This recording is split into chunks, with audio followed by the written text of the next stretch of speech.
는 믿음의 그리스도인, 크리스찬이라고 이야기합니다. 그렇다면 이 기독교인은 무엇일까요? 무엇을 믿고 어떤 행동을 하고 어떤 꿈과 비전을 가지고 살아가고 있는 것일까요? 이 세 가지를 가장 빠르고 정확하게 배울 수 있고 가르칠 수 있는 지름길이 있는데, 그것이 바로 첫 번째는 사도신경, 두 번째는 십계명, 세 번째는 주기도문입니다. 우리가 사도신경이라고 한다면 우리가 믿는 믿음의 요약이라고 할 수가 있습니다. 믿음의 요약이 사도신경이고, 십계명은 우리가 행해야 되는 행동의 요약입니다. 또 우리가 주기도문을 해올 때마다 주기도문은 우리가 바라다 보아야 되는 목표, 꿈, 비전이라고 설명을 드릴 수가 있습니다. 그리고 사도신경은 믿음이다 라고 생각하시면 됩니다. 십계명은 사랑이다. 우리가 실천할 수 있는 사랑, 믿음을 가지고 실천해야 되는 사랑이 10가지 계명, 주기도문은 우리가 바로 갖고 있는 소망과 꿈과 희망을 대표한다라고 볼 수가 있습니다. 그러므로 사도신경, 십계명, 주기도문은 우리 교회의 세 가지 보물이다라고 생각하시면 됩니다. 우리가 가지고 있는 수많은 보물 가운데 가장 핵심되는 세 가지 보물이 바로 사도신경, 십계명, 주기도문이다라고 보시면 됩니다. 초대교회 때 우리가 알고 있는 사도행전에 나오는 초대교회 때는 침례받기 위해서 또 세례받기 위해서는 이 세 가지 사도신경, 십계명, 주기도문을 암송을 시켰어요. 우리가 보면 침례 세례받기 전에 문답, 침례, 세례, 문답을 하게 됩니다. 문답을 하게 될 때 초대교회는 이 세 가지 사도신경, 십계명, 주기도문을 암송시킴으로써 모두 암송한 자들에게 세례와 침례를 주었던 모습을 볼 수가 있습니다. 이 세 가지의 중요한 보물은 다 하나님께서 우리에게 허락하시고 우리에게 주신 선물입니다. 그 선물을 주신 이유는 교제하기 위해서요. 소통하기 위해서입니다. 우리가 예를 들어서 제가 우리 김정심 여성교회 회장님한테 선물을 드렸다라고 생각을 해보십시다. 선물을 드리는 이유는 감사의 목적도 있을 것이요, 여러 가지 이유가 있겠지만 제가 김정심 집사님과 소통하기를 원해요, 뭔가 얘기하기 원합니다라고 할 때 선물을 드리는 경우가 있죠. 마찬가지로 하나님께서는 이 세 가지 보물을 우리에게 허락하실 때 그 이유를 우리와 교제하기 위해서, 우리 사람들과 이야기를 나누시기 위해서 이 세 가지 보물을 우리에게 허락하셨다는 사실입니다. 성경이라는 것은, 이 성경책은 하나님께서 자신의 이야기를 우리에게 주신 거예요. 편지를 보내주신 겁니다. 우리에게 카톡을 주신 거예요. 내가 이런 존재다, 내가 이런 존재다, 나는 너희를 사랑하는 하나님이다라는 것들을 알려주시기 위한 계시가 성경입니다. 그러므로 성경에 나와 있는 믿음을 요약해 놓은 것이 사도신경이고, 성경에 나와 있는 사랑을 요약해 놓은 것이 십계명이며, 이 성경에 있는 소망들을 묶어서 하나로 요약해 놓은 것이 바로 주기도문이라는 것을 깨닫게 하시기를 축복합니다. 어른들이 어린아이에게 말을 하려면 어떻게 됩니까? 눈높이를 낮춰야 되잖아요. 눈높이를 맞추고 또한 어린아이들이 쓰는 단어를 써야만 합니다. 현학적인 어른의 언어를 쓰게 되면 아이들은 이해를 못하게 됩니다. 그래서 우리 인간에게, 사람에게 알려주신 것이 바로 성경입니다. 근데 이 성경책은 방대하잖아요.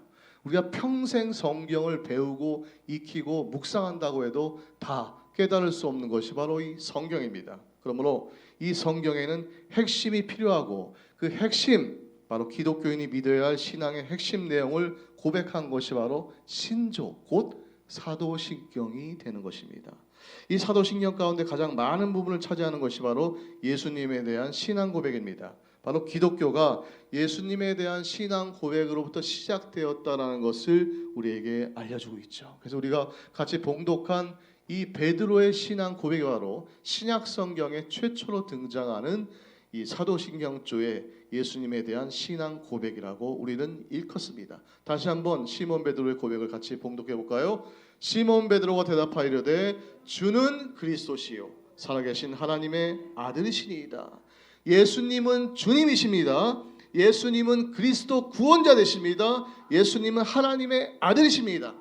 베드로가 이 한 고백이 초대교회를 거쳐서 중세시대를 거치면서 사도신경으로 요약되어지고 모아졌다는 거예요. 사도신경 하니까 혹시 목사님 사도들이 베드로를 포함한 12명의 사도들이 만든 것 아닙니까? 라고 물어보실 수도 있지만 그렇지는 않습니다. 또 사도신경의 그 구절구절이 성경책에 확실하게 주기도문처럼 나오는 것도 아니에요. 그러나 요약되었다는 것을 꼭 기억하시기 바랍니다. 성경의 믿음에 대한 내용들을 요약하고 요약해서 기독교 역사상 많은 수많은 신학자들이 목사님들이 요약하고 요약해 놓은 요약본이 바로 사도신경입니다. 그러므로 이 사도신경은 이단을 판별하는 기준이 되기도 합니다. 이단들은 사도신경을 암송하지 않습니다. 왜? 성경책이 없습니다라고 이야기하면서 사도신경을 암송하지 않아요. 그런 이단들이 많다는 거 기억해 두시면 좋을 것 같습니다. 우리는 이 사도신경의 첫 줄, 전능하사 천지를 만드신 하나님 아버지를 내가 믿사오며 라는 주제로 오늘 첫 번째 은혜를 나누고자 원합니다. 이 전능하사 천지를 만드신 하나님 아버지를 내가 믿사오며, 믿음의 대상에 대한 것들이죠. 우리가 누구를 믿습니까? 하나님 아버지를 내가 믿습니다. 아멘. 우리가 믿는 하나님은 어떤 분인가라고 두 가지 포인트로 말씀하시죠. 첫 번째는 전능하신 하나님, 두 번째는 천지를 만드신 하나님이라고 소개합니다. 전능하신 하나님, 우리가 믿는 하나님은 인격적인 분이시며 존재자이시며 전능하신 하나님입니다.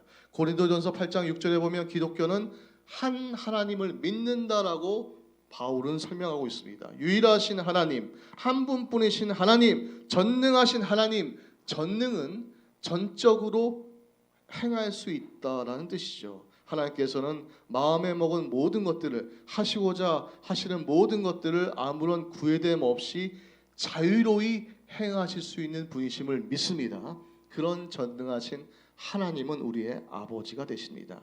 출애굽기 3장 14절 말씀에 같이 봉독합니다. 하나님이 모세에게 이르시되 나는 스스로 있는 자이니라. 또 이르시되 너는 이스라엘 자손에게 이같이 이르기를 스스로 있는 자가 나를 너희에게 보내셨다 하라. 하나님은 스스로 있는 자입니다. 우리는 하나님께서 창조하신 창조물이고 그 우리를 창조하신 창조되신 하나님은 스스로 있는 자예요.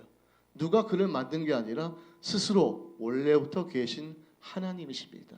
그 하나님께서 우리를 창조하시고 우리를 자녀 삼으신 줄 믿습니다. 시편 90편 2절 말씀에 같이 봉독합니다. 산이 생기기 전 땅과 세계도 주께서 조소하기 전 곧 영원부터 영원까지 주는 하나님이시니이다.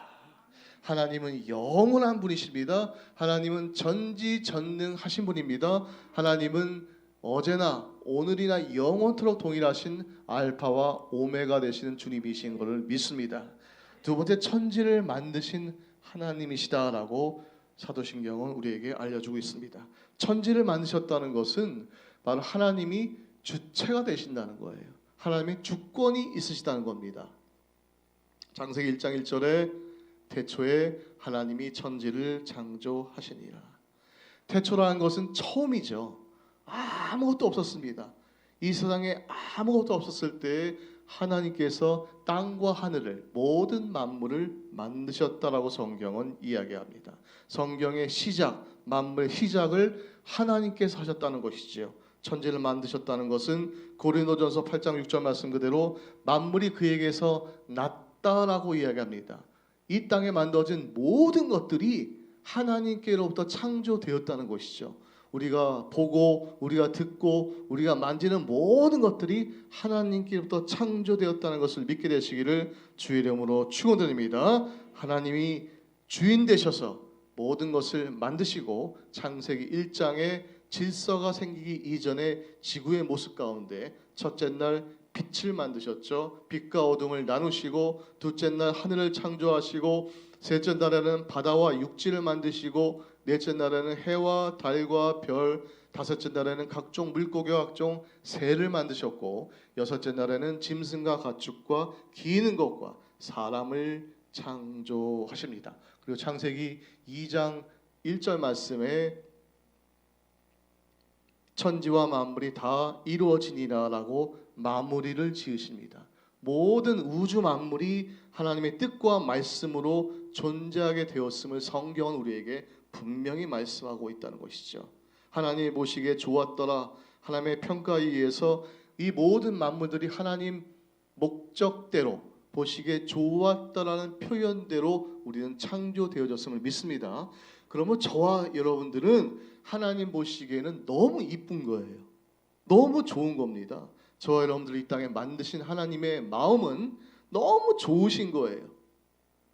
근데 그 좋은 사람들이 가끔 싸우기도 하고 다투기도 합니다. 그죠? 서로 욕하기도 하고 사기도 한번 치고 정말 못된 짓을 행악을 해야 하는 그런 일들을 하고 있는 것이 사람의 세상입니다. 왜냐하면 창세기 3장에 뭐가 들어왔다고요?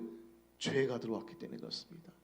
분명히 창세기 1장과 2장을 통해서 선하게 이 땅을 창조하셨는데 창세기 3장에 죄가 이 땅에 들어오므로 우리 마음에는 우리가 그 모든 것을 용서함 받았지만 그럼에도 이 죄의 뿌리가 늘 존재한다는 거예요.